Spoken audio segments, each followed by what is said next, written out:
सगळ्या फॉरेनर्स आहेत, ते आपल्यासारखं ऊन खायला भेटत नाही म्हणून ते दुबईला आलेली.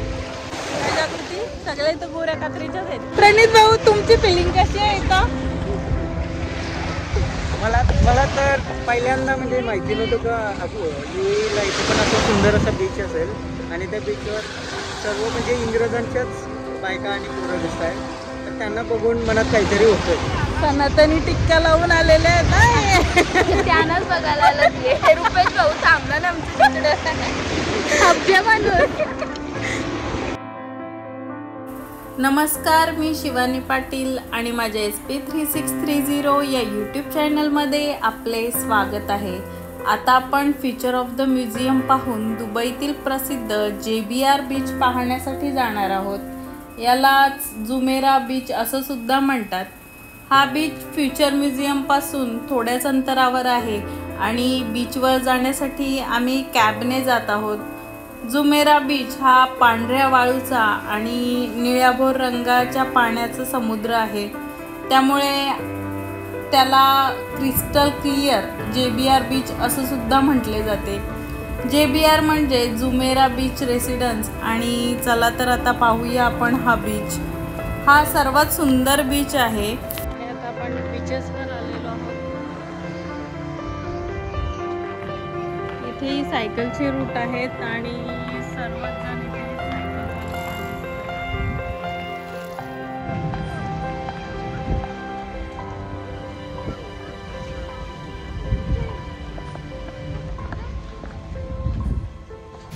या बीचवर आपल्याला सर्व फॉरेनर लोकच पाहायला मिळणार आहेत.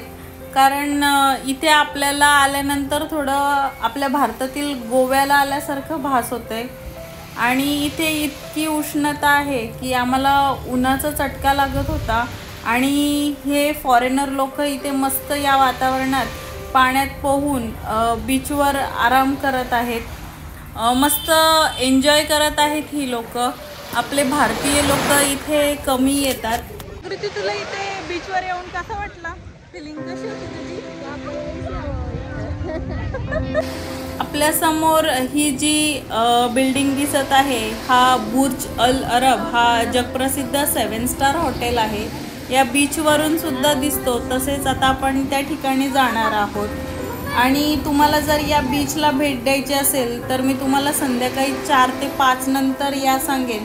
कारण संध्याकाळी हा बीच आणि येथील सनसेट व्ह्यू तसेच फोटोशूटसुद्धा चांगला होईल आणि तापमानसुद्धा कमी असेल. दिवसा कडक ऊन आणि उष्ण वातावरणात आपण या ठिकाणी जास्त वेळ थांबू शकणार नाही. त्याच्यामुळे तुम्ही संध्याकाळीच भेट द्या. तसेच आपल्यासमोर ही बीच लगत एक मस्जिद दिसत आहे. हिच्या आतमध्ये मुस्लिम धर्माव्यतिरिक्त कोणत्याही व्यक्तीस आत जाण्याची परवानगी नाही. जर तुम्हाला ही मस्जिद पाहायची असेल तर बाहेरूनच पाहणी करू शकता.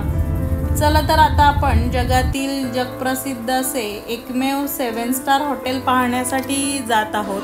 आम्ही मागील बाजूने जात आहोत. नो पार्किंगमधून चाललो आपण. जस्ट समोरच ही गल्ली आहे.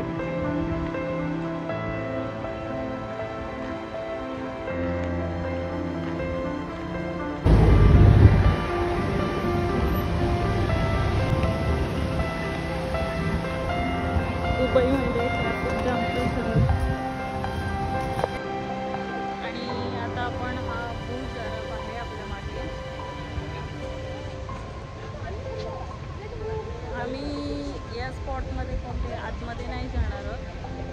बाहेरूनच फोटोशूट केलं. कारण आम्ही बुर्ज खलिफाच्या 124 आणि 125च्या फ्लोअरवर जायचं होतं. त्याच्यामुळे आम्ही इथे नाही गेलो आहे. फक्त फोटो स्टॉप करून बुर्ज खलिफा येथे जाणार आहोत. इथलं टेम्परेचर 31 आहे. त्याच्यामुळे इथे काय असा उन्हाचा प्रॉब्लेम नाही की आपण उन्हाळ्यात आलो आणि गरमीने आपण थकून जाऊ. थकांसारखं असं काय होत नाही आहे. हा हॉटेल समुद्रात बांधला गेलेला आहे आणि पाण्यात असल्यामुळे या हॉटेलची एका रात्रीची किंमत म्हणजेच एक रात्र राहायचं असेल तर 1 लाखापासून ते 3 लाखापर्यंत आहे. कारण इथे राहणाऱ्याला राजेशाही वागणूक मिळते, त्याच्यामुळे हा सर्वात महागडा 7 स्टार हॉटेल आहे.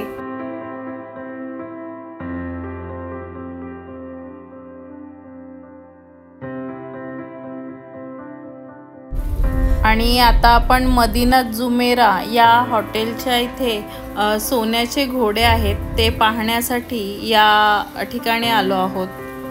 आपल्यासमोर हे जे घोडे दिसत आहेत ते इथे सांगितलं जातं की सोन्याचे आहेत, पण माझ्या मते हे गोल्ड प्लेटेड असू शकतात किंवा सोन्याचं असं पाणी मारलेले घोडे असू शकतात.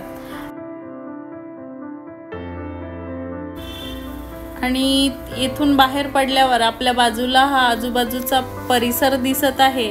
हा मोठमोठ्या सेलिब्रिटी तसेच श्रीमंत लोकांचे इथे विलाज आहेत. त्यानंतर इथे क्वीन पॅलेस सुद्धा आहे. आपल्यासमोर हा जो दिसत आहे हा दुबईतील पॅलेस आहे, जे येथील राजेशाही लोकांचे आहेत. आजूबाजूचा परिसर पाहूनच आपण अंदाज लावू शकतो की येथील राजघराण्यातील लोकांचा राहणीमान किती आणि कसा असेल. बाहेरून इतकं छान दिसत आहे, त्यापेक्षा आतील भाग सुद्धा तेवढाच सुंदर असेल असं मला वाटतंय.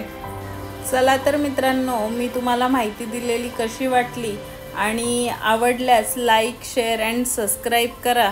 तसेच मी पुढच्या ब्लॉगमध्ये तुम्हाला दुबईतील मोनोरेलचा प्रवास दाखवणार आहे. तोपर्यंत मी हा ब्लॉग इथेच स्टॉप करते. थँक्यू. बाय.